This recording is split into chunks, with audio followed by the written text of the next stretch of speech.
Hi, Bashar. And with you, good day. I'm so excited to be around you again. I just wanted to give everybody on SSHoney this gigantic embrace. I just love you all Thank you. so much. Our love to you as well. Oh, thank you. And from the children. Oh, thank you. I wanted to try to get a handle, and I know this is a big thing to tackle at the end of the session here, the physics of consciousness. Yes. And manifestation. Yes. I really get excited about trying to understand this. I've sort of made this division in my mind, and I know they don't really exist, into the metaphysics of it, which Yes. to my sense means like intentionality, coherence, belief Yes. systems, and then the physics of it, which involves sort of zero-point field and Bose-Einstein condensates and Yes. how... And these are simply different labels for things that are somewhat similar from time to time. Different ways of people interpreting similar ideas. How then does that work if you were to explain it in a physics sense in terms of reality actually coalescing and manifesting out of a shift in consciousness? Do not your quantum physicists already understand that there is no reality apart from the observation of it? Yes. Well, there you go. Quantum physics has already defined this idea. There is no reality apart from your observation of it, and that's what reality is. Is it, in a sense, kind of this holographic projection? Yes, and that's another way that some scientists have of defining it. It's still, in a sense, a convenient euphemism, but it will work as a template to define something that allows everyone to at least be on common ground with their terminology. And how do we move, and I know you've addressed this many times, but I'm not getting it, Yes. from third to fourth density? Well, there are many ways to look at it. One way we have defined the recognition of it and the moving through it is to recognize that you actually are the reality that you previously thought you existed in. And another way of saying that, again, is, as your quantum physicists say it, the idea that there is no reality until you decide to observe something. And it is the choice you make of what to observe that determines the reality you experience. So it's just a matter of making a certain choice to observe a certain thing, and whatever the definition of that thing is, then becomes the reality you experience based on how you set up the observation. So if you start defining the idea of fourth density as something different from third and imbue qualities to fourth density in your definition, then you set yourself up to be capable of perceiving and experiencing fourth density reality based on the definition you have given it. Does that make sense? Oh, yeah. Oh, yeah. We can also describe an actual scientific experiment that could be done to actually prove that point. Go ahead. All right. You understand the process that exists on your planet called hypnosis, yes? Yes. All right. This is actually a very strong technique to unlock you from one reality assumption and allow you to focus on others. One actual experiment that could be done to literally prove this would be to have a series of chambers, one inside the other, each big enough to contain people. And what you can do is you can hypnotize people to tell other people in the inside chamber that one particular kind of thing will happen in the next chamber, and then hypnotize that person to tell another person that thing will happen in that chamber, and hypnotize that person to tell another person that a particular kind of thing will happen in that chamber. And in each of those chambers you can have cameras.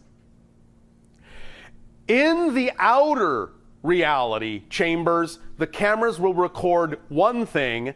In the inner reality chambers, the cameras will record whatever those people absolutely believe they would see in that chamber. You will have two different realities on tape. Do you understand this? Because if you get everyone in one reality to believe a certain thing, it completely affects everything about that reality. And if the person doesn't know that there's another reality to believe in, then that is the overriding vibration in that chamber and becomes what gets recorded by everything that does record in that chamber. And you can actually see on two side-by-side monitors two completely different realities happening. And these similar realities are viewable within this reality. Yes, because you are creating bubble reality. You're creating isolated bubble realities through the hypnotic technique of convincing someone that there is only one kind of reality on that side and another kind on this side. So in other words, you could have the belief system that it's not possible for you to pass your hand through a plate of steel.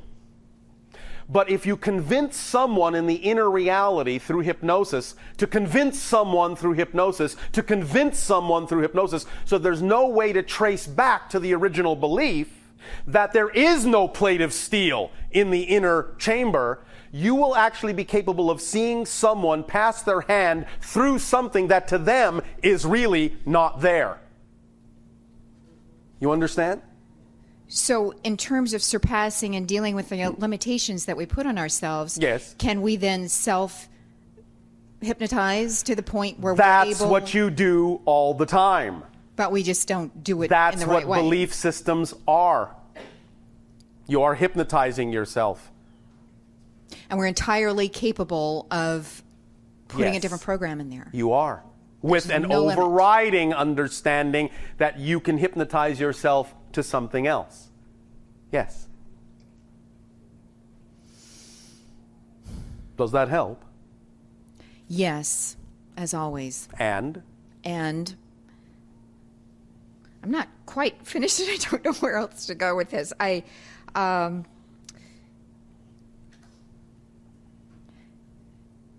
So much of it depends on choice. Like, it all depends on choice.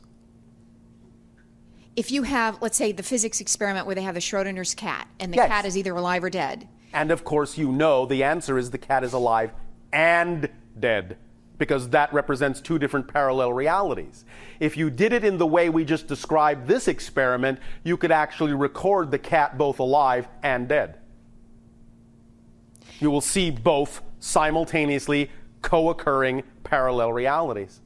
And they are both equally, there's an opportunity for either to exist equally, depending do upon... exist equally. They exist equally until the observer comes along, and then it's their belief system that then creates it, sort of collapses that wave function into Yes. dead or alive. Yes, you bring your own belief system into it, and you decide at that point which shall be the effect in your reality, unless, as I said, you bring a belief system in that you are capable of perceiving both realities simultaneously. Ah.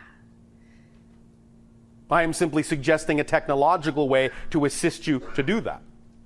Because some of you will believe in the power of the technology a little bit more easily than the power of your own belief system. So you can set yourself up through hypnotic suggestion to actually experience that through literal physical recordings.